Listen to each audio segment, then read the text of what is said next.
tell the story. So, We've been waiting 3 nights. Yeah, I'm sorry for the delay. It's to keep us. I think it's the same with the Need a food. knife. I make you wait a little bit more to make you more I hungry. need a knife. Yeah, always tastes better when you're hungry, right? Okay, so I've been working on yachts for a couple of years, and I was working on 2020 in Belize. Yeah. It was this beautiful 105-year-old boat, and the captain was very traditional. We would only sail, never motor, and so we didn't even have like internet or connection. And we went out to this atoll on 5th of February, and we came back, I think, the 3rd of March. And so when we left, we had heard about this little virus in China that was like starting to worry people. And then 20 days later, we didn't hear anything about the world. And when we come back, all the borders are closed, absolute chaos, like you cannot imagine. Yeah. And so I start to think like, okay, what should I do? I had just came back 2 months before from doing 5 months bicycling trip through Europe between Germany and Greece, and so I was also a little bit broke. And I was like, okay, I don't know how long this pandemic is gonna last. And I was talking it over with the captain, and he was like, no, you can stay here on the boat. But I was also thinking like, I don't know how this is gonna last. I don't wanna like stay on a boat. And a friend told me like, well, how do you get along with pigs?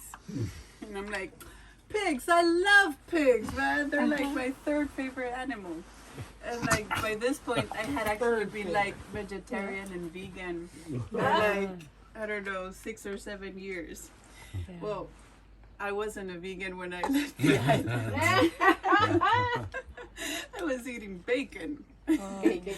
Okay, so it turns out that there was this little private island off the coast of Belize, maybe about, I think it was 50 miles. Yeah. And it was owned by a British lady who had bought it 6 years before. And I believe that she came over here to the Exumas and she saw like the pig island, and she thought, oh, that's a beautiful thing that brings in the tourists. I'm gonna get pigs for my island.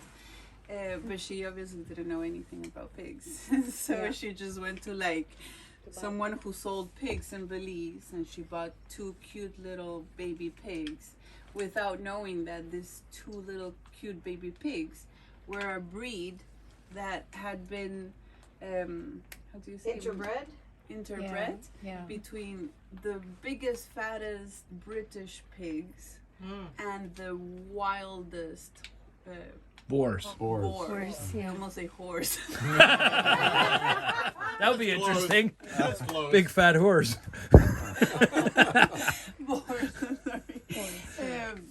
And so the result end was this massive wild boar. And okay, so the year that the owner of the island's name was Willow, the year that Willow bought the island, there was this big hurricane that basically destroyed it. And the only thing the island had was this big palapa that had What's a palapa? Like a ranch on the water, rooms and a restaurant and like a little place. And the hurricane just tore everything out, and so she didn't even have a way to make money off the island, so she just put it up for sale. Obviously no one wants to buy an island that was just destroyed by a hurricane, because you already know that it's in the hurricane path. So she had paid like $1 million pounds for it, and now it was basically worthless. But the pig remained in the island.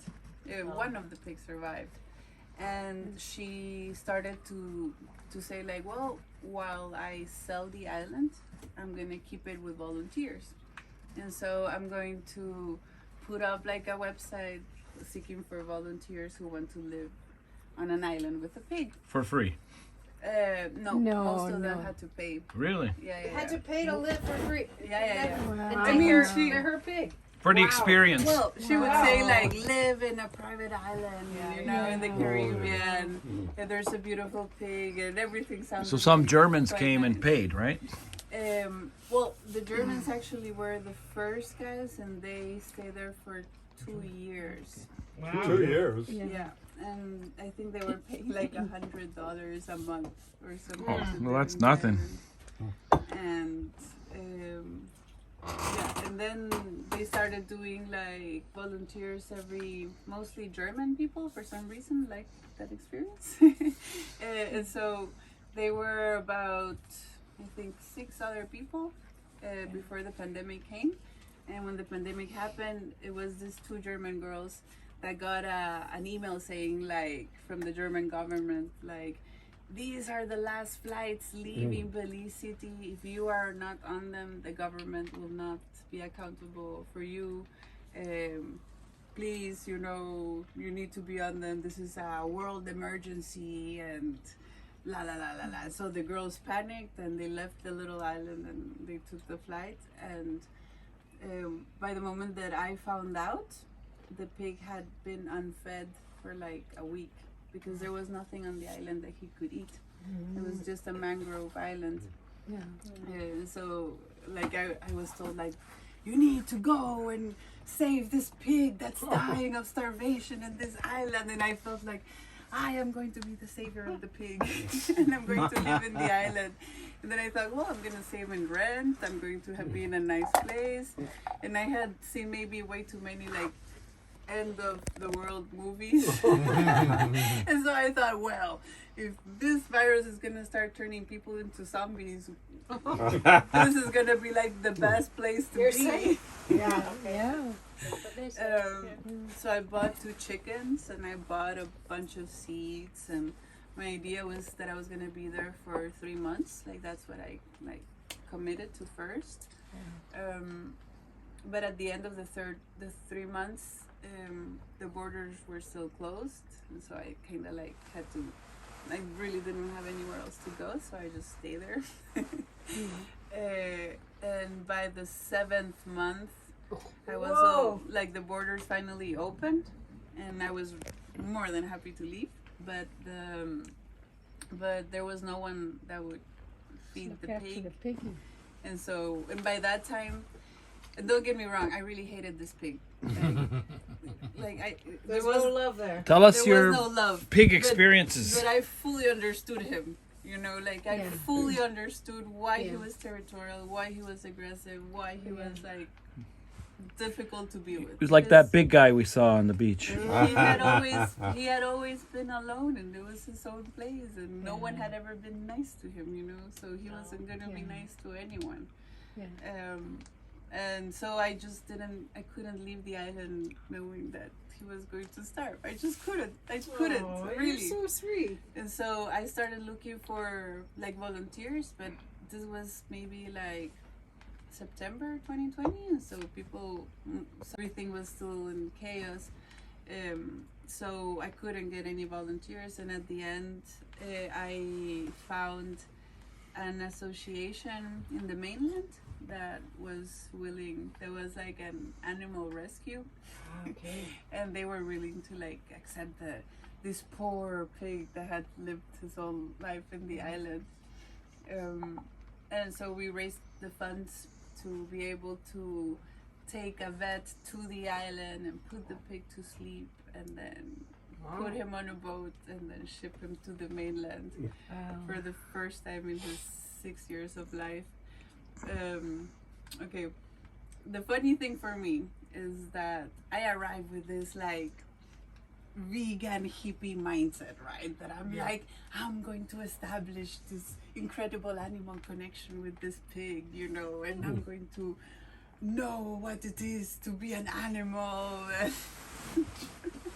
But like the pig was a pig, like he was aggressive and he was territorial, and he just didn't really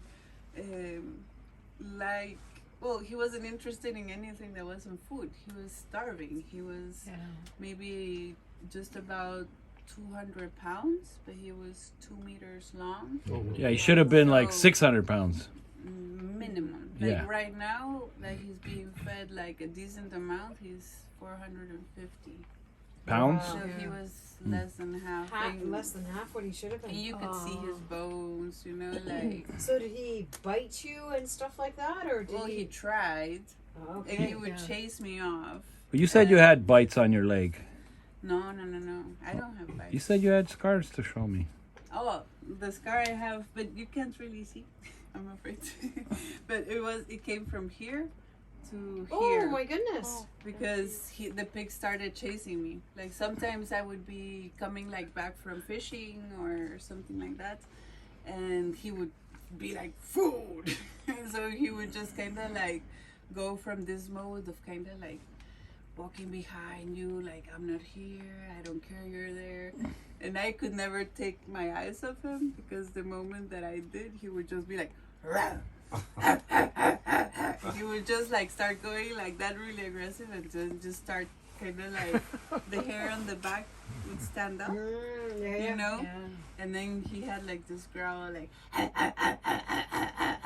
Yeah, you're then pretty you good know at you're that. in trouble. And he would just start like running towards you, and so you just had to run. And this one was, I stepped on a shelf, and it just cut me like straight down, and it was the worst place to have like a cut on a leg, you know. And I just looked at it, and I was like, okay, I need to sew this thing. I need to sew this thing. I got the needle, I got the thread, I got everything, and I just looked at it, and I'm like, I'm never gonna sew this thing, man. Like, I'm not gonna do it myself. Like, that's just not the type of person I am. So I just grabbed the duct tape and I just worked like that. But it worked. Oh my god. Duct tape fixes everything. Duct tape How long fixed you were there everything. on the island? I got I one of ended those up too. being there for 9 months. With the duct tape. And Just a little bit. what did you eat? You had the 2 chickens. Yeah. So I had to go to Fish. land once a month. Yeah. So you had a boat. No. I How'd you had go a to kayak. land? And how long did it take you to kayak to the store? When I was going there, it was 12 hours. Oh. And then when I was coming back, it was 16. Oh my. Upwind. In a Yeah. kayak. 16 I had really hours to go to the big store. memories. An inflatable There kayak. you go, No, Deirdre. this was a real one. Okay, this was a real one. Oh my god. No, the inflatable kayak, that would have, That would have been 30 hours. no. That would have been, One I and a would have half. ended up in Honduras. With the Tell us about inflatable. your spear fishing. Okay, so I would go to land once a month, because at least you need to do that once a month. Yeah. And you can stay for as long as you like, as long as you pay $100. Like Belize, okay, before the pandemic, you had to pay $25 a month for the visa. And when they closed the borders, they went, okay, now it's 100. You can't go out. So Now they it's got you 100. captive. Yeah. And so we were like, okay, man. And so I went there to pay that, and I would do like this massive big shopping, mostly like fruits and vegetables, because that's what I really like crave most in the island. And then I would kayak back. A few times the captain that I sailed with would also like pick me up when he was sailing around, and I would not have to kayak. And Fishing. I know that. And I also tried to You're grow over my own budget things here in on the time. island, but there wasn't Oh, you any did grow soil.